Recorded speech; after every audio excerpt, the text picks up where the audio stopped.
ওই চাওয়ালা দুটা চা দে তো। হ্যাঁ ভাই, কোনটা দিমু? 15 টাকারটা, 10 টাকারটা না 5 টাকারটা? দোষ সব চা একই, 5 টাকাটা লই। এটা একটা ওদের পলিটিক্স। 5 টাকা চা দে, ওইটাই খামু, কি কস? নেন স্যার। ওই বলতো একটা কথা, এই 5 টাকা 10 টাকা 15 টাকার চার তফাতটা কি? আরে হন, এটার কোনো তফাৎ নাই। এরা শুধু এই ঠকানোর জন্য এটা করে। দেখেন, আমরা এত খারাপ না। আমরা যেটা 15 টাকার চা বানাই সেটা একদম খাঁটি দুধ দিয়া বানাই, ঠিক আছে?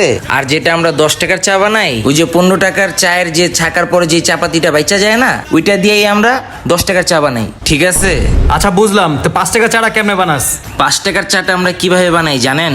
বড় লোকদের 15 টাকার চা নিয়ে একটা বাজে অভ্যাস আছে, একটু খায় আর একটু কাপে রেখে দেয়। আমরা ওইগুলো নিয়েই গরম কইরা ওইটাই 5 টাকার চা আপনাদেরকে খাওয়াই দিই।